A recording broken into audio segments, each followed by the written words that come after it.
નમસ્કાર, આપ જોઈ રહ્યા છો સીએનસી ગુજરાત। નલિયામાં 30 વર્ષ બાદ આખરે ટ્રેનનું સત્તાવાર પુનરાગમન થયું। વર્ષ 1994માં ટ્રેન બંધ થયા બાદ તેજ પરિવર્તન સહિતમાં લાંબા વિલંબ સહિતના અંતરાયોના અંતે પ્રથમ માલગાડી પહોંચી। 25 વેગન સાથે નલિયા પહોંચેલી માલગાડીના 21 વેગનમાં સિમેન્ટનો જથ્થો ભરીને અસારવા રેલવે સ્ટેશન જવા રવાના થશે। અબડાસા તાલુકાના મુખ્ય મથક નલિયામાં 3 દાયકા જેટલા લાંબા વિલંબ બાદ આખરે ટ્રેનના સત્તાવાર આગમનની ઘડી આજે ગુરુવારે આવી હતી। વર્ષ 1994થી નલિયામાં ટ્રેનનું આગમન બંધ થયા બાદ ગેજ પરિવર્તન સહિતની કામગીરીમાં લાંબા વિલંબ સહિતના અંતરાયેલો અંતે ટ્રેક સહિતની ચકાસણી તેમજ આનુષંગિક સુવિધાઓની ઉચ્ચ અધિકારીઓએ તાજેતરમાં પ્રક્રિયા પૂર્ણ કર્યા બાદ આખરે સૌપ્રથમ માલગાડી પહોંચતા લોકોને આગામી દિવસોમાં મુસાફર વાહન ટ્રેન શરૂ થવાની આશા વધુ બળવત્તર બની હતી। નલિયા રેલવે સ્ટેશન આજે ભુજથી 25 વેગન સાથે બપોરે 1 વાગે માલગાડી પહોંચી હતી, જેમાં માલગાડીના 21 વેગનમાં સિમેન્ટ ભરીને ગાંધીનગરની બાજુમાં અસારવા રેલવે સ્ટેશન જવા રવાના થશે। આજે સવારે નલિયાથી નીકળેલી 14 કલાક સફર કરીને માલગાડી 435 કિલોમીટર અસારવા પહોંચશે। નલિયા રેલવે સ્ટેશન ખાતે આજે માલગાડીને આગમન થતા વિસ્તાર ખુશીની લહેર ફેલાઈ હતી અને આગામી દિવસમાં ભુજથી મુંબઈ જતી પેસેન્જર ટ્રેન નલિયા સુધી આગમન કરશે તેવું આશાવાદ વ્યક્ત કર્યો હતો। તો બીજી તરફ ઇજનેરને હવે વધુ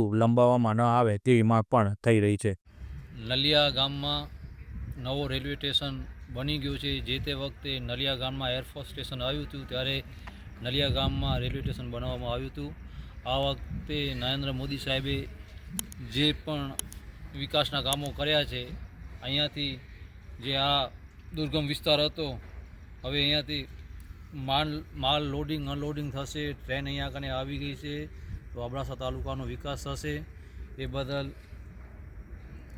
સરકારશ્રીનો ખૂબ ખૂબ આભાર અમે બધા માની રહ્યા છીએ અહીંયાથી અત્યારે મીડિયાના માધ્યમથી। અને આ પહેલી માલગાડી આવી ગઈ છે ને આજે અહીંયાથી સિમેન્ટ પહેલી માલગાડી લોડ થઈ રહી છે ત્યારે આ બધું જોઈને અમને બહુ જ આનંદ વ્યક્ત થાય છે। ટ્રક એસોસિએશન ટ્રકવાળાને કાંઈ એવો નુકસાન થશે કે ફાયદો થશે? ટ્રક એસોસિએશન ટ્રકવાળાને લોકલ લેવલે જે છે એ બહુ ઘણો ફાયદો થશે અને અહીંયાને લોકલ જે નાના માણસો છે, જે મજૂર વર્ગ છે, એમને પણ ફાયદો થશે। રસ્તામાં જે લોજવાળા છે, ટાયર પંચવાળા છે, એ લોકોને પણ બહુ જ રોજગારી સારી મળી રહેશે એવી અમને આશા વ્યક્ત કરી છે। કેટલા વર્ષથી જે તમારા પરિવાર, તમારા અહીંયાના લોકો અબડાસાના સપનું હતું જે ટ્રેન અહીંયા આવશે, ખરેખર તમારું સપનું આજે પૂરું થયું શું છે? આજે અમને એવું લાગે છે કે હવે આ અબડાસાવાસીઓનું સપનું પૂરું થવા જઈ રહ્યું છે જ્યારે ટ્રેન અહીંયાથી પહેલી માલગાડી ભરાઈ રહી છે। સ્થાનિક લોકો જ્યાં રહે છે, મુંબઈ, વાપી, વલસાડ, સુરત, નવસારી, સ્થાનિક જે લોકો મુંબઈ રહે છે એ લોકોને પણ બહુ આનંદ છે કે અહીંયાથી સીધો પોતાના ગામમાંથી જ મુંબઈ જવા મળશે। વચ્ચે ક્યાં ભુજ ક્યાં ટ્રાન્સફર। રિપોર્ટર રમેશભાઈ ભાનુશાલી, નલિયા, અબડાસા, કચ્છ।